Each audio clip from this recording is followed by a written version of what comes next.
பதவி விலகுங்கள் பதவி விலகுங்கள் NPP தமிழ் எம்பிக்களே பதவி விலகுங்கள் பதவி விலகுங்கள் பதவி விலகுங்கள் NPP தமிழ் எம்பிக்களே பதவி விலகுங்கள் பதவி விலகுங்கள் பதவி விலகுங்கள் NPP தமிழ் எம்பிக்களே பதவி விலகுங்கள் போதும் வாசாப்பு வார்த்தைகள் போதும் போதும் போதும் பாசாங்கு வார்த்தைகள் போதும் போதும் போதும் பாசாங்கு வார்த்தைகள் போதும் போதும் போதும் பாசாங்கு வார்த்தைகள் போதும் போதும் போதும் பாசாங்கு வார்த்தைகள் போதும் கைது செய்யாதே பாலகனுக்கு சிறை பாலகனுக்கு சிறை பாலகனுக்கு சிறை சிறுவர் பாலியல் நீக்கு நீக்கு நீக்கு நீக்கு வேண்டாம் வேண்டாம் மாற்று சட்டமும் வேண்டாம் வேண்டாம் வேண்டாம் வேண்டாம் வேண்டாம் வேண்டாம் மாற்று சட்டமும் வேண்டாம் வேண்டாம் வேண்டாம்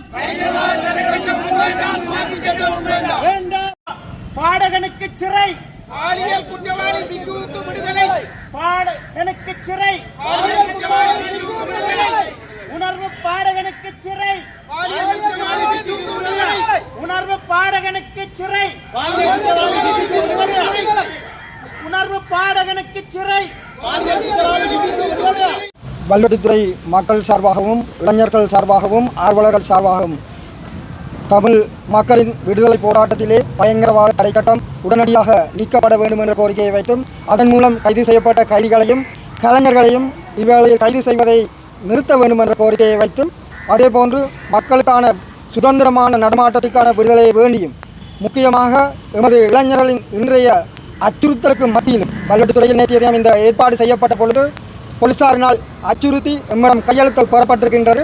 இந்த நிலையிலே இந்த போராட்டமானது எந்த வகையிலும் தனியான தடை செய்யப்பட்ட ஆயுத குழுக்களுக்கு மீளுருவாக்கத்திற்கோ அல்லது எந்த ஒரு நீதிமன்றத்தையோ அவமதிக்கும் வகையில் நடைமுறைப்படுத்தப்படவில்லை. இலங்கையில் இருக்கின்ற சட்டத்தை மாற்ற கோரியும் அப்பாவி இளைஞர்கள் சிறையில் வாடும் இளைஞர்களையும் கலைஞர்களையும் விடுதலை வேண்டியுமே இந்த போராட்டம் இங்கே ஒழுங்கு செய்யப்பட்டுள்ளது. ஆகவே இவ்வேளையில் தமிழ் மக்களுக்கு ஒரு நீதியும் தென்னிலங்கைக்கு ஒரு நீதியுமான இன்றைய அனுர அரசின் கொள்கையை மாற்றப்பட வேண்டும். எமக்கான நீதி கிடைக்க வேண்டும். சர்வதேச நீதி எமக்கு கிடைக்க வேண்டும். எமது இனப்படுகொலைக்கான நீதி மக்களுக்கு கிடைக்க வேண்டும் என்ற கோரிக்கையை வைத்து இங்கே வல்வெட்டித்துறை மக்கள் இளைஞர்களினால் இந்த போராட்டம் இங்கே நடைபெற்றுக் கொண்டிருக்கின்றது. அந்த வகையில் இங்கே வருகின்ற அனைவருக்கும் இந்த நேரத்தில் நன்றியை தெரிவித்துக் கொண்டு முக்கியமாக எம்மை படம் செய்து நாளை கைது செய்ய இருப்பதாக அச்சுறுத்தி இருக்கின்ற போலீசாருக்கும் நன்றியை தெரிவித்துக் கொள்கிறோம். சங்கீத்தன் என்ற ஒரு சொல்லிசை பாடகர் ஈழத்தமிழர் பாடல் ஒன்றையை பாடியதற்காக அவர் புலிகளை மீளுருவாக்க முற்பட்டதாக இனவாதம் மிக்க ஸ்ரீலங்கா போலீசாரால் பொய் குற்றச்சாட்டுகள் சுமத்தப்பட்டு அவர் கைது செய்யப்பட்டு கொடிய சிறையிலே அடைக்கப்பட்டிருக்கின்றார். அந்த கைது சம்பவத்தை மிக வன்மையாக கண்டிக்கின்றோம். ஸ்ரீலங்கா போலீசாருடைய அந்த இனவெறி இன்னமும் தமிழர்களுக்கு எதிரான ஒடுக்குமுறையை தொடர்ந்து கொண்டே இருக்க செய்கின்றது. அவர்கள் அந்த பொய்யான ஒரு குற்றச்சாட்டின் அடிப்படையிலே அவர்கள் மேற்கொண்ட அந்த கைதையும் நாங்கள் மிகவும் வன்மையாக கண்டிக்கின்றோம். சங்கீதன் அவர்கள் உடனடியாக விடுதலை செய்யப்பட வேண்டும். அவர் எந்த ஒரு சந்தர்ப்பத்திலும் எந்த விதத்திலும் சட்டத்துக்கு முரணான செயல்பாடுகளில் ஈடுபட்டிருக்கவில்லை. கடந்த காலங்களிலே கடந்த 17 வருடங்களிலே இவ்வாறான பாடல்கள் இசைக்கப்பட்டிருக்கிறது. ஸ்ரீலங்கா சுதந்திர கட்சியினுடைய தேர்தல் பிரச்சார கூட்டங்களிலே, ஐக்கிய தேசிய கட்சியினுடைய தேர்தல் பிரச்சார கூட்டங்களிலே, ஏன் இந்த அனுரகுமாரவினுடைய மாற்றத்தை கொண்டு வரப்போகிறோம் என்று சொல்லி வந்த NPPயினுடைய தேர்தல் பிரச்சார கூட்டங்களிலும் இவ்வாறான பாடல்கள் ஒலிக்கப்படப்பட்டிருக்கின்றன. அவ்வாறான ஒரு சூழலிலே இந்த கடந்த 17 வருடங்களில் இந்த மாவீர நினைவேந்தல்கள் நடைபெற்ற பொழுது அல்லது முள்ளிவாய்க்கால் நினைவேந்தல்கள் நடைபெற்ற பொழுது இந்த பாடல்கள் இசைக்கப்பட்ட பொழுது இந்த சம்பவங்களை எல்லாம் ஐக்கிய நாடுகள் மனித உரிமைகள் பேரவையிலே தாங்கள் எல்லா சுதந்திரங்களையும் அனுமதித்திருக்கிறோம், தாங்களுக்கு உலக விசாரணை நடத்துவதற்கு சந்தர்ப்பம் தர வேண்டும் என்று ஐக்கிய நாடுகள் மனித உரிமைகள் பேரவையிலே கோரிக்கை வைத்து இவர்கள் இந்த கால நீடிப்பை தொடர்ச்சியாக பெற்றுக்கொண்டு வந்திருக்கிறார்கள். கடந்த காலங்களில் ஐக்கிய நாடுகள் மனித உரிமைகள் பேரவை கால நீடிப்பை வழங்குகின்ற பொழுது இந்த சம்பவங்களை அடிப்படையாக வைத்துக் கொண்டுதான் மீள்குடியேற்றம் நடந்திருக்கிறது, பேச்சு சுதந்திரம் அனுமதிக்கப்பட்டிருக்கிறது, ஊடக சுதந்திரம் அனுமதிக்கப்பட்டிருக்கிறது, ஒன்று கூடும் சுதந்திரம் அனுமதிக்கப்பட்டிருக்கிறது, முள்ளிவாய்க்காலில் இறந்தவர்களை நினைவு கூறும் சுதந்திரம் அனுமதிக்கப்பட்டிருக்கிறது, போரில் இறந்த புலிகளை நினைவு கூறுவதற்கு அனுமதிக்கப்பட்டிருக்கிறது, இந்த நினைவு பாடல்களை பாடுவதற்கு அனுமதிக்கப்பட்டிருக்கிறது. ஆகவே முன்னேற்றங்கள் நடைபெற்றுக் கொண்டிருப்பதாக காட்டி கடந்த காலங்களிலே இனப்படுகொலை செய்த ராஜபக்சர்களுக்கு எதிராகவும் இராணுவ தளபதிகளுக்கு எதிராகவும் இராணுவத்துக்கு எதிராகவும் ஒரு சர்வதேச விசாரணை வேண்டும் என்று தமிழர்கள் கோரிக்கொண்டிருந்த பொழுது, வலிந்து காணாமலாக்கப்பட்ட உறவுகள் கோரிக்கொண்டிருந்த பொழுது, புறம்பெயர் தமிழர்களும் ஈழத்தமிழர்களும் கூட்டாக அந்த கோரிக்கை சர்வதேச சமூகத்தை நோக்கி முன்வைத்துக் கொண்டிருந்த பொழுது அந்த சந்தர்ப்பத்திலே இலங்கை அரசு சொன்னது, தாங்கள் படிப்படியாக முன்னேற்றங்களை ஏற்படுத்திக் கொண்டிருக்கிறோம், ஆகவே தாங்களுக்கு அந்த உலக விசாரணை மூலம் தாங்கள் அந்த நீதியை கொடுப்போம், நீங்கள் எங்களுக்கு சந்தர்ப்பத்தை தாருங்கள் என்று ஜெனீவாவிலே கோரி அவர்கள் அந்த கால நீடிப்பை பெற்றுக் கொண்டிருந்தார்கள். அவ்வாறு கால நீடிப்பை பெற்று இந்த இனப்படுகொலையாளிகளுக்கு எதிராக எந்த விதமான உள்ளக விசாரணையும் இல்லை, சர்வதேச விசாரணையும் இல்லாமல் அவர்கள் இப்பொழுது பாதுகாப்பாக இருந்து கொண்டிருக்கின்ற பொழுது, நேரடியாக அந்த யுத்தங்கள் நடைபெற்ற பொழுது ஆட்சி அதிகாரத்திலே பதவி நிலைகளில் இருந்திருக்காதவர்கள் இன்று நாட்டிலே பதவிக்கு வந்திருந்து கொண்டு கடந்த காலங்களில் எந்த செயல்பாடுகள் அனுமதிக்கப்பட்டிருக்கிறது என்று சர்வதேச சமூகத்திற்கு காட்டி அவர் உள்ள விசாரணைக்கான கால நீடிப்பை பெற்றுக் கொண்டார்களோ, நாட்டிலே முன்னேற்றம் ஏற்பட்டிருக்கிறது, மனித உரிமைகளில் முன்னேற்றம் ஏற்பட்டிருக்கிறது என்று காட்டி தங்களுக்கான வாய்ப்புகளை பெற்றுக் கொண்டார்களோ, அந்த செயல்பாடுகளையே இன்றைக்கு குற்றமாக காட்டி கைது செய்து சிறைகளில் அடைக்கின்ற நிலைமை மீண்டும் ஏற்பட தொடங்கியிருக்கின்றது. இந்த செயல்பாட்டை நாங்கள் மிக வன்மையாக கண்டிக்கின்றோம். அனுரகுமார திசாநாயக்கா அவருடைய NPP-யினுடைய முக்கியமான பிரமுகர்கள் தேர்தல் மேடைகளிலே சொன்னார்கள், புலிகளைப் போலவே நாங்களும் விடுதலைக்காக போராடினோம், ஒடுக்கப்பட்ட மக்களுடைய உரிமைகளுக்காக போராடினோம், பாட்டாளி மக்களுடைய உரிமைகளுக்காக போராடினோம். நாட்டை ஆண்டவர்கள் அனைவரும் மேட்டுக்குடிகள். அவர்கள் தங்களுடைய சுகபோகங்களுக்காக, தங்களுடைய நலன்களுக்காக நாட்டினுடைய அனைத்து சட்டங்களையும் வளைத்து வைத்திருக்கிறார்கள். ஆகவே பாட்டாளிகளுக்கு போராடிய பாட்டாளிகளுடைய பிள்ளைகளாகிய தாங்கள் பதவிக்கு வந்தால்தான் இந்த சட்டங்களை பாட்டாளி மக்களுக்குரிய சட்டங்களாக மாற்றுவோம் என்று சொன்னார்கள். அவர்களுடைய எடுபடிகளாக இந்த வடக்கு கிழக்கிலே போட்டியிட்ட தமிழ் பாராளுமன்ற உறுப்பினர்களும் அவ்வாறான கருத்துக்களைத்தான் இந்த மக்களுக்கு சொல்லி இந்த மக்களை நம்ப வைத்தார்கள். ஆனால் இன்று கைது செய்யப்பட்டு சிறைகளில் அடைக்கப்படுவது தமிழ் பாட்டாளிகளாகத்தான் இருக்கின்றார்கள். இன்று காணிகள் பறிக்கப்பட்டு நடுத்தரவில் விடப்படுவது பாட்டாளி தமிழ் மக்களாகத்தான் இருக்கின்றார்கள். வடக்கு கிழக்கு எங்கும் அப்பாவி தமிழ் மக்கள், பாட்டாளி தமிழ் மக்கள், ஏழை தமிழ் மக்கள் இந்த அனுபவினுடைய ஒடுக்குமுறைகளால் மிக மோசமாக பாதிக்கப்பட்டுக் கொண்டிருக்கிறார்கள். அந்த வரிசையிலே இன்று அப்பாவி இளைஞன் சங்கீதன் இன உணர்வை வெளிப்படுத்தியதற்காக புலிகளை மீள உருவாக்க முற்பட்டதாக, பயங்கரவாதத்தை மீள உருவாக்க முற்பட்டதாக ஒரு பொய்யான குற்றச்சாட்டின் அடிப்படையிலே கைது செய்யப்பட்டிருக்கின்றார். அன்னூர் அரசாங்கத்தை பொறுத்தவரையிலே தமிழ் மக்களுக்கு எந்த உரிமைகளையும் கொடுப்பதற்கு தயாராக இல்லை என்பதனையும் கடந்த 1.5 வருடங்களாக தமிழர்களுக்கு எதிராக ஒடுக்குமுறைகளை அவர்கள் தீவிரப்படுத்தியிருக்கிற நிலையிலே தமிழர்கள் அவர்களுடைய உண்மையான முகங்களை இனங்கண்டு அவர்களை நிராகரிக்க தொடங்கியிருக்கின்ற நிலையிலே இனிமேல் தமிழர்களை கைது செய்து சிறைகளில் அடைத்து அங்கே சிங்கள குடியேற்றங்களையும் பௌத்தமயமாக்கங்களையும் தானும் மேற்கொள்வதன் மூலம்தான் தென்னிலங்கை சிங்கள இனவாதிகளுடைய ஆதரவை தான் தக்க வைத்துக் கொள்ள முடியும் என்பதற்காக இப்பொழுது அப்பாவி தமிழர்களுக்கு எதிராக பயங்கரவாத தடை திட்டத்தை பயன்படுத்த தொடங்கியிருக்கின்றார். இந்த செயல்பாட்டை நாங்கள் ஒருபொழுதும் அனுமதிக்க முடியாது. எங்களை பொறுத்தவரையிலே இந்த ஒட்டியாட்சிக்குள் தமிழர்கள் பாதுகாப்பாக வாழ முடியாது. இந்த 15ஆம் ஆண்டு ராணி மைத்திரி காலப்பகுதியிலே இந்த அனுரவும் தேர்ந்து வரைந்து வைத்திருக்கக்கூடிய ஏக்கராட்சிய வரவை தமிழர்களுக்கான தீர்வாக கொண்டு வரப்போவதாக அனுர இந்த உலகம் முழுவதற்கும் சொல்லிக் கொண்டிருக்கின்றார். அந்த ஒட்டியாட்சி விரைவுதான் இந்த சட்டத்தை தொடர்ந்தும் நடைமுறையில் வைத்துக் கொண்டிருக்கின்றது. இந்த சட்டம் நீக்கப்பட வேண்டுமாக இருந்தால் இந்த ஒட்டியாட்சி முறைமை ஒழிக்கப்படுகிற பொழுதுதான் நாங்கள் அதனை சேவிக்கக்கூடியதாக இருக்கும். ஆகவே நாங்கள் ஜதார்த்தத்தை விளங்கிக் கொண்டு இந்த ஒட்டியாட்சிக்கு எதிராக ஒட்டுமொத்த தமிழர்களும் போர்க்கொடி தூக்க வேண்டும். ஒட்டியாட்சியை நிராகரித்து தமிழர் தேசம் உரிமை, சுயநிர்ணய உரிமை அங்கீகரிக்கப்பட்ட அடிப்படையிலான ஒரு சமஷ்டி தீர்வை நோக்கி நாங்கள் எல்லோரும் ஆணித்தரமாக குரல் கொடுத்த பொழுதுதான் இந்த பேரினவாதத்தை நாங்கள் அடிபணிய வைக்க முடியும். அதே வேளையில் எங்கள் மீது இவர்கள் மேற்கொண்ட இனப்படுகொலைக்கு ஒரு சர்வதேச குற்றவியல் நீதிமன்றத்துக்கு கொண்டு சென்று இந்த இனப்படுகொலையாளிகளை சர்வதேச குற்றவியல் நீதிமன்றத்திலே தூக்கும் இடையில் ஏற்றுகிற நிலைமை ஏற்படுகிற பொழுது இனவாதிகள் அடிபணிந்து தமிழர்களுடைய காலிலே மண்டியிடுகிற நிலைமையை உருவாக்க முடியும். இந்த 17 ஆண்டுகளில் அது நடைபெற்றிருந்தால் இன்று இந்த இனவாதிகளுக்கு இந்த துணிச்சல் வந்திருக்கார். தாங்கள் அந்த குற்றங்களில் இருந்து தப்பித்து விட்டோம் என்பதற்காக 77, 83 செய்தது போன்ற கலவரங்களை மீளவும் ஆரம்பித்து தமிழர்களுக்கு எதிரான வன்முறைக்கு இவர்கள் தங்களை தயார்படுத்துகிறார்கள். அதனுடைய ஒரு எச்சரிக்கையாகத்தான் இவர்களுடைய அண்மைக்கால செயல்பாடுகளை நாங்கள் பார்க்கக்கூடியதாக இருக்கிறது. ஆகவே தமிழர்கள் ஒட்டுமொத்தமாக திரண்டு உள்ளக விசாரணையில் எங்களுக்கு நம்பிக்கை இல்லை, எங்களுக்கு ஒரு சர்வதேச குற்றவியல் விசாரணை வேண்டும் என்பதிலே நாங்கள் உறுதியான நிலைப்பாடு எடுக்க வேண்டும். எடுத்து இந்த இனவாதிகளை சர்வதேச நீதிமன்றத்தில் நிறுத்தினால் மாத்திரம்தான் எங்களுக்கு எதிரான ஒடுக்குமுறைகளை கட்டுப்படுத்தக்கூடியதாக இருக்கும். இதை நாங்கள் எல்லோரும் புரிந்து கொண்டு செயல்பட வேண்டும் என்று கேட்டுக்கொண்டு உடனடியாக சங்கீதன் விடுதலை செய்யப்பட வேண்டும். இந்த பயங்கரவாத தடை திட்டம் நீக்கப்பட வேண்டும். பயங்கரவாத தடை திட்டத்தில் அடைத்து வைக்கப்பட்டுள்ள அனைத்து தமிழர்களும் நிபந்தனையின்றி விடுதலை செய்யப்பட வேண்டும் என்றும் வலியுறுத்தி என்னுடைய கருத்துக்களை நிறைவு செய்கிறேன். நன்றி. கிளிநொச்சியிலே கைது செய்யப்பட்ட கலைஞன், பாடகன் சங்கீதர்கள் பயங்கரவாத தடை சட்டத்திலே கைது செய்யப்பட்டு இன்று விளக்கமறியலில் வைக்கப்பட்டிருக்கின்றார். அந்த கலைஞனுடைய விடுதலையை வேண்டி இன்று வல்வெட்டுள்ள இளைஞர்களால் இந்த இடத்திலே ஆர்ப்பாட்டம் நடைபெற்றுக் கொண்டிருக்கின்றது. உண்மையிலேயே 79ஆம் ஆண்டிலிருந்து கிட்டத்தட்ட 47 வருடங்களாக இந்த பயங்கரவாத தடை சட்டம் தமிழர்களுக்கு எதிராக இங்கே கொண்டு வரப்பட்டு பல்லாயிரக்கணக்கான உயிர்கள் இந்த பயங்கரவாத தடை சட்டத்தின் ஊடாக பறிக்கப்பட்டிருக்கின்றது. எங்களுடைய இனம் தொடர்ச்சியாக அடக்கப்பட்டு கொண்டிருக்கின்றது. ஆகவே இந்த கொடிய பயங்கரவாத தடை சட்டத்தை உடனடியாக நீக்க வேண்டும். யுத்தம் முடிவடைந்து இன்று 17 வருடங்களாகியும் இந்த தடை சட்டம் இன்னும் தமிழர்கள் மீது ஒரு அடக்குமுறைக்காகவே இன்றும் இருந்து கொண்டிருக்கின்றது. ஆகவே உடனடியாக இந்த பயங்கரவாத தடை சட்டம் நீக்கப்பட வேண்டும். நீக்கப்பட்டு இந்த மக்கள், எங்களுடைய இளைஞர்கள் எல்லோரும் நிம்மதியான ஒரு சுமமான வாழ்க்கை வாழ்வதற்குரிய சூழலை ஏற்படுத்த வேண்டும். அவர்கள் தங்களுடைய இன்ன உணர்வுகளை ஏற்படுத்தினால் கூட இன்று பயங்கரவாத தடை சட்டத்திலே போடுகின்ற ஒரு சூழ்நிலை இந்த நாட்டிலே காணப்படுகின்றது. ஆகவே யுத்தம் முடிவடைந்து இன்று 17 வருடங்கள் கடந்த சூழ்நிலையில் எந்த ஒரு ஆயுத எந்த ஒரு ஆயுத ஒரு பிரச்சனைகளும் இல்லாமல் விடுதலை புலிகளுடைய எந்த ஒரு அச்சுறுத்தலும் இல்லாத சூழலிலே இன்றும் அது தொடர்ச்சியாக இருக்கின்றது என்பது தமிழ் மக்களை அடக்கி ஆள்வதற்காகவே இது போடப்பட்டிருக்கின்றது. ஆகவே உடனடியாக இந்த பயங்கரவாத தடைச்சட்டம் நீக்கப்பட்டு சங்கீதனுடைய விடுதலை என்பது எல்லோரும் குரல் கொடுத்து கொண்டிருக்கின்றார்கள், எல்லோரும் போராடி கொண்டிருக்கின்றோம். ஆகவே அந்த இளைஞனுக்கு ஒரு நீதியான விசாரணை நடத்தப்பட்டு அவர் விடுதலை செய்யப்பட வேண்டும் என்று நாங்கள் இந்த இடத்தில் கேட்டுக்கொள்கிறோம். நன்றி. கண்டித்து இன்று கல்வெட்டு நகரில் அவரை விடுதலை செய்வதற்காகவும் இந்த பயங்கரவாத தடைச்சட்டத்தை நீக்குவது மூலமாகவும் இங்கு வருகை தந்திருந்த அனைவருக்கும் மற்றும் ஊடகங்கள் அனைவருக்கும் முதற்க நன்றியை தெரிவித்துக் கொண்டு உண்மையிலேயே பல இந்த முன்பு கூறியது போன்று ஸ்ரீலங்கா சுதந்திர கட்சி என்ன என்பிபி அரசாங்கம் இந்த அரசாங்கம் என்ன இந்த கடந்த உள்ளூராட்சி மன்ற தேர்தல் பாராளுமன்ற தேர்தலில் தலைவருக்கு இந்த சிலை கட்டுவோம் மற்றும் இங்கு பல துறைமுகங்கள் கட்டுவோம், தலைவருடைய தாய் தப்பன் என்ற பெயரில் துறைமுகங்கள் உருவாக்கப்படும் என்று முதலாவது பிரேரணை நகரசபையில் உருவாகும் என்று கூறி பல பொய்யான குற்றச்சாட்டுகளை கூறி இந்த இதில் அதாவது உள்ளூராட்சி மன்ற பிரச்சாரங்களில் ஈடுபட்டார்கள். ஆகவே வாக்கு கொள்ளி அடிக்கிற கடாக இக்க வரைக்கும் அது மாற்றம் அடைந்து இந்த ஒரு சாதாரணமாக ஒரு பாடர் ஒன்று பாடினதுக்காண்டி அவர் இன்றைக்கு பயங்கரவாத தடைச்சட்டத்தின் கீழ் கைது செய்யப்பட்டு 14 நாட்கள் யாழ்ப்பாண சிறைச்சாலையில் தடுத்து வைக்கப்பட்டிருக்கிறார்.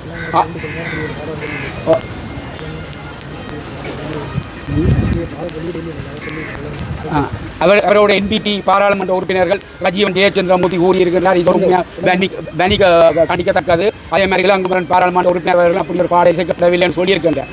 ஆகவே இப்படி அவர்கள் என்பிபி பாராளுமன்ற உறுப்பினர்கள் கூறியும் அவர்கள் தங்களுடைய உண்மையை ஏற்றுக்கொண்டிருக்கிறார்கள், கைது செய்த பிள்ளை என்று ஏற்றுக்கொண்டிருக்கின்றார்கள். ஆகவே இப்படி இப்போ தற்சமயம் அதாவது பாராளுமன்றத்தில் நிறைவேற்றப்பட இருக்கின்றது பயங்கரவாதத்தை பாதுகாக்கிற மக்களை பாதுகாக்கிற சட்டம் அல்லது மக்களை பாதுகாக்கிற சட்டம் இல்லை, அது அரசாங்கத்தை பாதுகாக்கிற சட்டமாக தான் நாங்கள் இங்கே காட்டிக்கொள்ள வேண்டியதாக இருக்கின்றது. உண்மையிலே இந்த பயங்கரவாத தடை சட்டத்தால் தமிழ் முஸ்லீம் மற்றும் சிங்கள மக்கள் அனைவரும் தான் ஒற்றுமையாக பாதிக்கப்பட்டிருக்கின்றார்கள். இந்த பயங்கரவாத சட்டம் முற்றாக நீக்கப்பட்டு பயங்கரவாதத்தை பாதுகாக்க சட்டம் முற்றாக நீக்கப்பட்டு தமிழ் இளைஞர்கள் அரசியல் கைதிகள் மற்றும் இனிமேல் இந்த கைதிகள் தொடர்ச்சியாக இடம்பெறக்கூடாது என்றும் இது தொடர்ந்து இந்த கைதுகள் இடம்பெற்றால் இது மோசமான விளைவை சர்வதேச சமூகம் ஊடாக இங்கு ஏற்படுத்தி கொடுக்கப்படும் என்றும் மற்றும் இதுவரை காலம் நடைபெற்ற இனப்படுகொலைக்கு ஒரு சர்வதேச நீதியான தீர்வு எட்டப்பட வேண்டும் என்றும் கூறி இந்த நிகழ்வுக்கு என்னை கூற அழைத்த அனைவருக்கும் நன்றியை கூறி விடைபெறுகின்றேன். நன்றி, வணக்கம். உலக அளவிலேயே மனித உரிமைகளுக்கு எதிரான மிகவும் காட்டுமிராண்டி சட்டம் என்று ஐக்கிய நாடுகள் சபை உள்ளிட்ட ஏனைய சர்வதேச அமைப்புகளாலும் சர்வதேச நாடுகளாலும் வர்ணிக்கப்பட்ட தெரிவிக்கப்பட்ட ஒரு சட்டத்தை மாற்றுவதாக கூறி ஆட்சிபீடத்துக்கு வந்த அரசாங்கம் இன்றைய அந்த பயங்கரவாத தடை சட்டத்தை வைத்துக்கொண்டு தமிழ் மக்களுக்கு எதிரான அடக்குமுறைகளையும் ஒடுக்குமுறைகளையும் விஸ்தரித்திருக்கின்றது. அடிப்படையிலே நாங்கள் பார்க்கின்றோம், இந்த நாட்டிலே ஒரு தொடர்ச்சியாக இன்று காலாகாலமாக பல தசாப்தங்களாக இந்த பயங்கரவாத தடை சட்டத்தின் வாயிலாக இந்த நாட்டிலே தமிழ் மக்களுக்கு எதிரான இனப்படுகொலைக்கான நடவடிக்கைகளும் அதே நேரத்தில் இன ஒடுக்குமுறைகளும் முன்னெடுக்கப்பட்டு வந்திருக்கின்றன.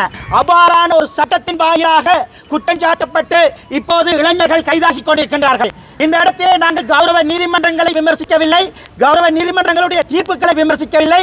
ஆனால் இங்கு பயன்படுத்தப்பட்டிருக்கின்ற சட்டம் என்பது ஒரு சர்வதேச அளவிலே ஒரு சாபக்கேடான அகற்றப்பட வேண்டும் என்று ஏன் ஒரு காலத்திலே ஆட்சிக்கு வரும் முதல் இந்த அனுரகுமார திசாநாயக்க தலைமையிலான அரசியல்வாதிகளும் குரல் கொடுத்த சட்டம் ஒன்றின் வாயிலாக இன்று கைதுகள் இடம்பெறுகின்றது. எங்களுடைய மக்கள் மீது இவர்கள் எந்த கரிசனையும் கொள்ள மாட்டார்கள், அரசியல் அபிலாஷைகளை கண்டுகொள்ள மாட்டார்கள், அவர்களுடைய அடிப்படை உரிமைகளை ஏற்றுக்கொள்ள மாட்டார்கள் என்பதற்கான தக்க சான்றுகளாக அன்றைய நாட்களாக இவ்வாறான கைதுகளும் பயங்கரவாத தடை சட்டத்தின் வாயிலான நடவடிக்கைகளும் இடம்பெறுகின்றன. இன்று அரசாங்கம் சொல்கின்றது பயங்கரவாத தடை சட்டத்துக்கு பதிலாக மாற்றுச் சட்டம் ஒன்றை கொண்டு வருவதாக.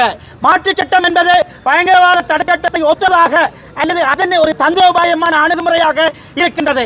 இவ்வாறான நிலைமையிலே நாங்கள் இந்த நாட்டிலே பயங்கரவாத தடை சட்டம் ஒன்று தேவையில்லை, குற்றங்கள் இருந்தால் அது சாதாரண சட்டங்களின் வாயிலாக கையாளப்பட முடியும் என்று அரசாங்கத்துக்கு சொல்லி வைக்க விரும்புகின்றோம். இந்த இடத்திலே நாங்கள் தெளிவாக சொல்லிக் கொள்கின்றோம், இவ்வாறான சட்டங்களின் வாயிலாக கைது செய்யப்பட்ட அப்பாவி தமிழ் அரசியல் கைதிகள் அனைவரும் விடுவிக்கப்பட வேண்டும். குற்றச்செயல்களுக்கானவர்களுக்கான சட்டமாகவும் இந்த சட்டத்தை பயன்படுத்தி எங்களுடைய தமிழ் அரசியல் கைதிகளுடைய விடுதலையை மேலும் அரசாங்கம் தாமதித்து வருகின்றது. மேலும் இங்கே தமிழ் அரசியல் கைதிகளுடைய எண்ணிக்கையை அதிகரிக்கின்ற போக்கிலே அரசாங்கம் செயற்படுகின்றது. நாங்கள் அரசாங்கத்துக்கு தெளிவாக அறிவுகூறல் விடுக்கின்றோம், இவ்வாறான சம்பவங்கள் நிறுத்தப்படாவிட்டால் கட்டுக்கோப்புக்குள் கொண்டு வரப்படாவிட்டால் மேலும் இவ்வாறான போராட்டம் வெடிக்கும் என்று வெல்வெட்டித்துறையிலே இந்த உணர்வுள்ள இளைஞர்கள் ஏற்பாடு செய்த போராட்டத்தை ஒத்ததாக கிராமமாக அரசாங்கத்துக்கு எதிரான போராட்டம் ஆரம்பமாகும் என்பதை தெரிவித்துக் கொள்ள விரும்புகிறேன். சங்கீதன் தன்னுடைய உணர்வுபூர்வமான எங்களுடைய தமிழ் கலை கலாச்சார நிகழ்வுகளை வெளிப்படுத்துவதற்காக கொண்டு வரப்பட்ட ஒரு பாடலின் ஊடாக எங்களுடைய தமிழினத்தை அடக்குவதற்காக நீங்கள் வெளியே வரக்கூடாது என்கின்ற நோக்கத்திற்காகத்தான் இந்த கைது இடம்பெற்றிருக்க வேண்டும். இங்கே எங்களுடைய கலாச்சார விழுமியங்கள் தமிழ் உணர்வுகள் மலங்கடிக்கப்படுகின்றது. தமிழர்களுடைய வரலாறுகளை மலங்கடிப்பதன் ஊடாக தமிழனுக்கு உரிய முறைமையான வடக்கு கிழக்கு இந்த ஆட்சிகளை வழங்க முடியாது என்பதை இங்கே பயங்கரவாத தடை சட்டத்தினை கொண்டு வந்து இதை எங்களுக்கு திணிக்கப்பட்டு இதன் ஊடாக எங்களுடைய கைதுகளை ஏற்படுத்தி யாருமே இதை கேட்கக்கூடாது என்ற ஒரு நோக்கத்தை அடிப்படையாக கொண்டதாகத்தான் இது காணப்படுகின்றது. அது மட்டுமல்லாமல் இலங்கை அரசாங்கம் இன்று ஒரு இக்கட்டான ஒரு சூழ்நிலையிலே போய்கொண்டிருக்கிறது. எழும்பி நடக்க முடியாதவன் தள்ளாடி ஏதோ தடியப்பிடித்து நடப்பதற்காகத்தான் நிற்பது போல பயங்கரவாத தடைச்சட்டத்தை கொண்டு வந்து போராளிகள், அதாவது ஆயுத போராட்டமே ஆயுத குழுக்களே இல்லாத ஒரு இடத்திலே எதற்காக பயங்கரவாத தடைச்சட்டம்? இந்த பயங்கரவாத தடைச்சட்டத்தின் ஊடாக எங்கள் நாட்டிலே மீண்டும் ஒரு கிளர்ச்சி ஏற்பட போகின்றது. காசுதாருங்கள், நாங்கள் எங்களுக்கு இதை அளிப்பதற்காக என்ற ஒரு பொய்ப்பிரச்சாரத்தை சர்வதேச உலகிலே வெளிக்காட்டுவதற்காகத்தான் இந்த அரசு முனைகின்றது. ஆகவே எங்களுடைய சுதந்திரமான நடமாட்டத்தை உறுதி செய்வதாக இருந்தால் இலங்கை அரசாங்கம் உடனடியாக இந்த பாராளுமன்றத்திலே இதனை கொண்டு வந்து ஒரு சட்டத்தை, இந்த பயங்கரவாத தடை சட்டத்தை இல்லாத ஒழிக்க வேண்டும். அது மட்டுமல்ல, இங்கே எங்களுடைய தமிழ் பாராளுமன்ற உறுப்பினர்கள் என்று என்பிபி அரசிலே சொல்லிக்கொண்டு தமிழை கூட நீங்கள் ஒழுங்காக அதை பார்த்து விளங்க முடியாதவர்களுக்கு விளங்கப்படுத்த முடியாத ஒரு பாராளுமன்ற உறுப்பினர்கள் ஏன் அங்கே அங்கம் வகிக்க வேண்டும்? நீங்கள் உடனடியாக இந்த பாராளுமன்ற கதிரைகளை விட்டு வெளியே வந்து தமிழர்களுடைய பிரச்சனைகளை நீங்கள் எடுத்து கதைக்க வேண்டும். அப்படியான ஒரு சூழ்நிலை ஏற்படுமாக இருந்தால் அந்த பாராளுமன்றத்திலே இந்த பயங்கரவாத தடை சட்டம் நிறைவேற்றப்பட்டிருக்காது. ஆகவே நாங்கள் ஒவ்வொருவரும் இதை எங்களுடைய எதிர்கால சந்ததியினருடைய அடக்குமுறைகளை இல்லாமல் சுதந்திரமாக வாழ வைப்பதற்காக இந்த பயங்கரவாத தடை சட்டத்தை நீக்க வேண்டும் என்று கேட்டுக்கொண்டு நான் இந்த உரையை நிறைவு செய்கின்றேன். இந்த இடத்தில் நாங்கள் என்னத்தை சொல்ல வாரோம் என்று சொன்னால், இது அரசியலை கடந்த ஒரு உளநிலை சார்ந்த ஒரு விடயம். கடந்த கால அரசாங்கங்கள் சொன்னது தமிழினத்தினுடைய உள ஆரோக்கியம் பேணப்படும். அதாவது அவர்கள் தங்களுடைய இறந்தவர்களை அல்லது தங்களுடைய இனத்தினுடைய உரிமைகள் சம்பந்தமாக கருத்துக்களை முன்வைப்பதற்கான கருத்து சுதந்திரங்கள் பேணப்படும் என்ற வாக்குறுதிகள் நேரடியாகவோ மறைமுகமாகவோ தங்களுடைய உரையாடல்களில் சொல்லப்பட்ட இடங்கள் இருக்கிறது. இதற்கு அப்பால் இன்றைய கைது எதை காட்டுகிறது என்று சொன்னால், இங்கே தமிழ் மக்கள் உள ரீதியாக ஆரோக்கியமாக சிந்திப்பதற்கோ அல்லது தங்களுடைய கருத்து சுதந்திரங்களை முன்வைப்பதற்கோ எந்த ஒரு அனுமதியும் இல்லை என்பதை காட்டுகிறது. இந்த வகையில் நாங்கள் பார்க்கின்ற போது என்னத்தை பார்க்க வேண்டும்னால் 99.9% தமிழ் மக்களும் இந்த சங்கீத உணர்வில் தான் நிற்கிறாங்க. இந்த 99.9% மக்களும் சிறந்த வழி சிறையரங்கில் தான் நாங்கள் இருக்கிறோம். இதைத்தான் இந்த அரசாங்கம் சங்கீதனுடைய கைதினூடாக எங்களுக்கு வெளிப்படுத்தியிருக்கிறது. இது சங்கீதனுக்கு ஒரு உடல் ரீதியான சித்திரவதை அங்கே நடக்குதோ இல்லையோ அது வேறு. ஆனால் தமிழ் மக்களுக்கு உள ரீதியான சித்திரவதை ICCPRல சொல்லப்பட்ட international civil and political rights என்று சொல்லப்படுகின்ற அரசியல் கலாச்சார உரிமைகள் இந்த நாட்டில் தமிழ் மக்களுக்கு வழங்கப்படவில்லை அல்லது அவர்கள் அதை பேணுவதற்கு அனுமதி அளிக்கப்படவில்லை என்பதை இந்த கைது காட்டுகிறது. எனவே இதில் நான் கேட்குறது என்னென்னு சொன்னால், சட்டத்துறை சார்பானவர்களுக்கு நிறைய பொறுப்பு இருக்கிறது. குறிப்பாக தமிழ், சிங்கள, முஸ்லீம் சட்டத்தரணிகளை நான் என்ன கேட்கிறேன் என்று சொன்னால், இந்த கொடூரமான பயங்கரவாத தடை சட்டத்துக்கு எதிராக நீங்கள் குரல் கொடுப்பது உண்மை என்றால், மனித கௌரவங்களை காப்பதற்கும் சட்டத்தை நிலைநிறுத்துவதற்கும் உங்களுடைய கல்வி பயன்படுவது உண்மை என்றால், ஒட்டுமொத்த சட்டத்தரணிகளும் இதில் ஒன்று திரண்டு இந்த விடுதலைக்கு குரல் கொடுக்க வேண்டும் என்று நான் இந்த இடத்தில் வேண்டிக் கொள்கிறேன். நன்றி, வணக்கம். போலீசாரின் அச்சுறுத்தலுக்கு மத்தியில் இன்றைய தினம் வெல்வெட்டித்துறையில் போராட்டம் ஒன்று முன்னெடுக்கப்பட்டது. எழுச்சி பாடலை பாடினார் என்ற குற்றச்சாட்டின் கீழ் பயங்கரவாத தடை சட்டத்தின் கீழ் கைது செய்யப்பட்டு சாவகச்சேரி நீதவான் நீதிமன்ற உத்தரவுக்கமைய விளக்கமறியலில் வைக்கப்பட்டுள்ள கணேஷ்குமார் சங்கீத்சனை விடுவிக்க வலியுறுத்தி இன்றைய தினம் வல்வெட்டித்துறையில் அப்பகுதி இளைஞர்களால் ஒரு போராட்டம் ஒன்று முன்னெடுக்கப்பட்டது. குறித்த போராட்டத்தை நடத்தினால் பயங்கரவாத தடை சட்டத்தின் கீழ் கைது செய்வோம் என போலீசார் எச்சரிக்கை விடுத்ததாக போராட்டத்தில் கலந்து கொண்டவர்கள் குற்றஞ்சாட்டினர். போராட்டம் இடம்பெற்ற போது அப்பகுதியில் போலீசார் கண்காணிப்பு பணியில் ஈடுபட்டிருந்தமையும் குறிப்பிடத்தக்கது.